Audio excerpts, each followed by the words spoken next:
बच्चों, हमारी जो सीरीज चल रही थी यानी ग्रामर में, आज हमारा नया टॉपिक स्टार्ट हो रहा है। चलिए देखते हैं क्या टॉपिक है। देखिए हमारा जो टॉपिक है, देखिए आज हम इसमें देखेंगे, आज हम इसमें देखने वाले हैं पार्ट्स ऑफ स्पीच यानी शब्द भेद। यानी जो पार्ट्स ऑफ स्पीच होते हैं वो कितने प्रकार के होते हैं। देखिए पहला क्या है, नाउन। क्या है ये? नाउन है।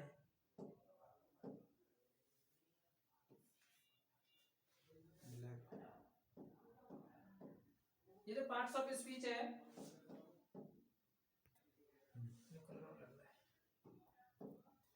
चलिए देखिए इसमें जो पहला है वो पहला क्या है, नाउन। क्या है ये? नाउन। इसको हिंदी में बोलते हैं संज्ञा। दूसरा क्या है, प्रोनाउन। इसको क्या बोलते हैं? सर्वनाम बोलते हैं। तीसरा है एडजेक्टिव। क्या बोलते हैं इसे? एडजेक्टिव, ना कि एडजेक्टिव। क्या बोलेंगे? एडजेक्टिव। इसका हिंदी अर्थ क्या होता है? विशेषण। दूसरा क्या, नंबर 4 क्या है, वर्ब यानी क्रिया। और 5 है एडवर्ब, इसे क्या बोलेंगे? क्रिया विशेषण। और जो नंबर 6 वो क्या है, प्रेपोजिशन। इसको हिंदी में क्या बोलते हैं? संबंध बोधक। और नंबर 7 है वो क्या है, कंजंक्शन। इसको क्या बोलेंगे? समुच्चय बोधक। और जो लास्ट है उसे क्या बोलेंगे? इंटरजेक्शन यानी विस्मयादि बोधक। ये हमारे 8 पार्ट्स ऑफ स्पीच है। आज देखते हैं इसमें। देखिए पार्ट्स ऑफ स्पीच मैंने आपको बता दिया है। देखिए अब इसमें देखेंगे, देखिए पार्ट्स ऑफ स्पीच यानी शब्द भेद।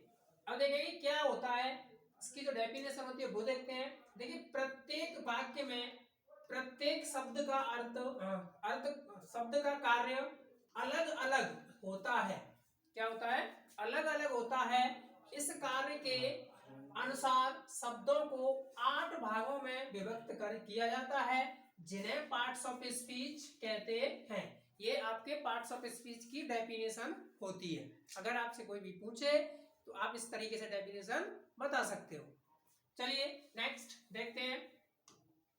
देखिए अभी मैंने आपको बताए थे कि ये 8 होते हैं। पहला होता है नाउन, दूसरा होता है प्रोनाउन, तीसरा होता है एडजेक्टिव, नंबर 4 होता है वर्ब, 5 होता है एडवर्ब, और 6 होता है प्रेपोजिशन, 7 कंजंक्शन, और लास्ट इंटरजेक्शन। ये आपके 8 होते हैं। अभी मैंने आपको बता दिए, मैं फिर से बता दिए। चलिए देखिए नोट में क्या लिखा है। वर्ब के पार्टिसिपल, जीरेंट तथा फेनेटिव रूपों को डबल पार्ट्स ऑफ स्पीच भी कहते हैं, क्योंकि ये वर्ब के अलावा नाउन अथवा एडजेक्टिव का भी कार्य करते हैं। इस तरीके से हम इसे बनाते हैं। चलिए नेक्स्ट देखते हैं। देखिए पहला क्या है, नाउन है। क्या है ये? नाउन है। तो इसमें देखेंगे क्या है, किसी व्यक्ति, वस्तु, स्थान, गुण, कार्य या अवस्था के नाम को संज्ञा कहते हैं। इस तरीके से हमने इसकी डेफिनेशन देख ली। अब देखेंगे इसकी हमें डेफिनेशन इंग्लिश में क्या होती है वो देखते हैं। A noun is the name of a person, place, thing, quality, work और स्टेट यानी कंडीशंस। ये सब क्या होंगे? आपके नाउन कहलाएंगे। एग्जाम्पल देखेंगे। देखिए जो नाउन होते हैं उसमें क्या आ सकता है, Rahul, Agra, fan, table, kindness, wisdom, childhood etcetera यानी यूटीसी। इस तरीके से आपके नाउन होते हैं। नेक्स्ट देखते हैं। देखिए अगला क्या है, प्रोनाउन है। देखिए इस प्रोनाउन को समझते हैं। प्रोनाउन को हिंदी में क्या बोलते हैं?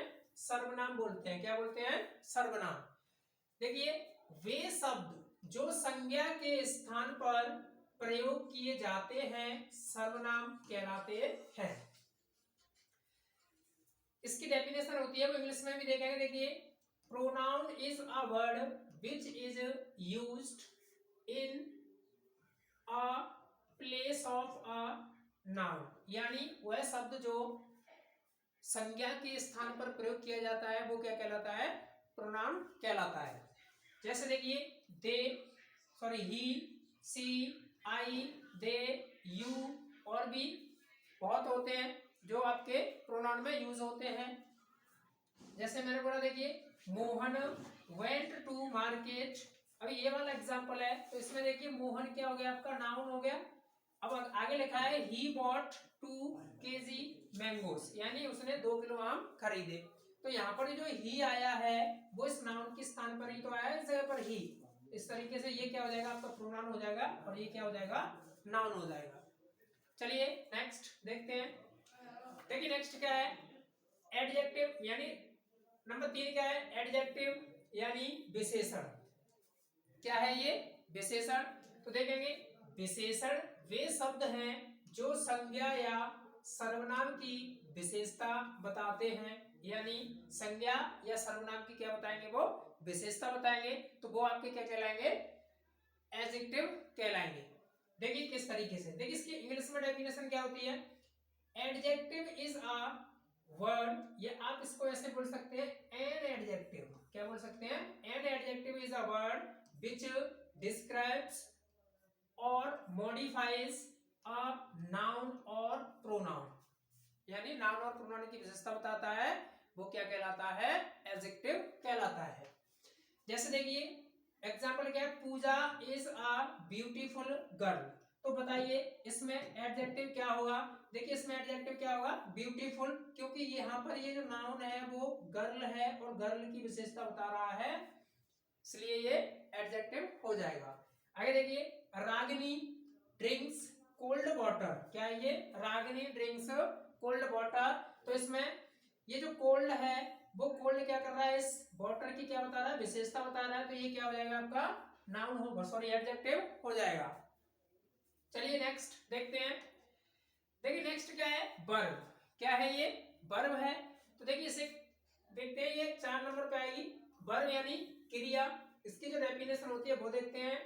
क्रिया वह शब्द है जो किसी व्यक्ति, स्थान या वस्तु के संबंध में कोई बात बताते हुए कार्य के करने या होने का भाव प्रकट करता है।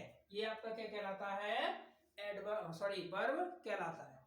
देखिए इंग्लिश में देखेंगे किस तरीके से डेफिनेशन होती है इसकी, a verb is a word used to say something about some person, place or thing, यानी किसी वस्तु, स्थान या फिर व्यक्ति, इनके बारे में कुछ कहता है, तो वो क्या होता है आपका, एडवर्ब होता है। जैसे I gave him a book. तो यहाँ पर देखिए, यहाँ पर ये जो वर्ब है, ये वर्ब क्या है, ये वर्ब ही तो है, यानी ये गेव दिए यहाँ पर, ये क्या हो जाएगी आपकी, वर्ब हो जाएगी। ऐसे इसमें देखिए शिवांगी लव्स मी। तो यहाँ पर ये जो लव शब्द है वो क्या हो जाएगा आपका, वर्ब हो जाएगा। चलिए नेक्स्ट देखते हैं, नंबर 5 क्या है। देखिए एडवर्ब, क्या है ये, एडवर्ब यानी क्रिया विशेषण। देखिए इसकी डेफिनेशन देखते हैं किस तरीके से है। एडवर्ब वे शब्द हैं जो नाउन, प्रोनाउन या इंटरजेक्शन को छोड़कर अन्य सभी पार्ट्स ऑफ स्पीच की विशेषता प्रकट करते हैं। ये आपके क्या कहलाते हैं, एडवर्ब कहलाते हैं। आइए इसकी इंग्लिश में देख लेते हैं डेफिनेशन क्या होती है। An adverb is a word that modifies every parts of speech expect a noun, pronoun and interjection. तो देखिए इस पर एग्जांपल देखते हैं। ही राइट्स करेक्टली, यहां पर देखिए ही राइट्स करेक्टली, तो जिसमें कभी भी इतना याद रखना, किसी में अगर एल वाई लग जाता है तो वो क्या बन जाता है आपका, एडवर्ब, ADVERB, वो क्या बन जाएगा आपका, एडवर्ब बन जाएगा। तो इसमें क्या हो जाएगा, करेक्टली क्या कहलाएगा तुम्हारा, एडवर्ब कहलाएगा। ऐसे ही इसमें देखते हैं, Rekha is a very good girl. तो इसमें क्या है, ये जो वेरी है ये क्या हो जाएगा आपका, एडवर्ब हो जाएगा। चलिए नेक्स्ट देखते हैं। देखिए नेक्स्ट है प्रेपोजिशन। क्या है ये, प्रेपोजिशन यानी संबंध बोधक, इसको हिंदी में बोलते हैं। इसकी डेफिनेशन देखते हैं। देखिए हिंदी में पहले, प्रेपोजिशन किसी नाउन या प्रोनाउन से पहले प्रयोग होकर उसका संबंध वाक्य के किसी अन्य नाउन या प्रोनाउन से प्रकट करता है वो क्या कहलाता है? आपका प्रेपोजिशन कहलाता है। देखिए किस तरीके से, जैसे मैंने बोला the book is on the table, तो यहाँ पर ये जो प्रेपोजिशन है वो क्या है आपका? ऑन। ऑन क्या हो जाएगा आपका? प्रेपोजिशन हो जाएगा। ऐसे इसमें आई केम फ्रॉम आगरा, तो ये क्या हो जाएगा इसमें? फ्रॉम, ये जो है फ्रॉम, ये क्या हो जाएगा आपका? प्रेपोजिशन हो जाएगा। चलिए नेक्स्ट देखते हैं। देखिए नेक्स्ट क्या है? नंबर 7, कंजंक्शन यानी समुच्चय बोधक या संयोजक, संयोजन ऐसे भी आप बोल सकते हैं। देखिए कंजंक्शन वह शब्द है जो दो शब्दों, दो वाक्यों या दो उपवाक्यों को जोड़ता है, वो क्या कहलाता है? कंजंक्शन कहलाता है। देखिए इसकी इंग्लिश में डेफिनेशन क्या होगी? Conjunction is a word used to join two words, यानी दो शब्दों को या दो वाक्यों को जोड़ेगा, या फिर क्लाउज और सेंटेंस, दो वाक्यों को भी जोड़ेगा, ये वो क्या कहलाएगा? आपका कंजंक्शन कहलाएगा। देखिए कैसे, honey and Gopal came here, तो यहाँ पर देखिए दो शब्द दिए हैं। कितने शब्द दिए हैं? दो। यहाँ पर देखिए पहला दिया है हनी और दूसरा दिया है गोपाल, इन दोनों को क्या कर रहा है? ये जोड़ रहा है। जोड़ने का काम कौन कर रहा है? एंड, तो इसमें एंड क्या हो गया आपका? कंजंक्शन हो गया। ऐसे देखेंगे Pooja is tired so he should take rest, तो इसमें कंजंक्शन क्या होगा बताइए? देखिए इसमें कंजंक्शन क्या हुआ? इसमें ये कंजंक्शन है सो, कहने का मतलब ये है कि ये क्या कर रहा है?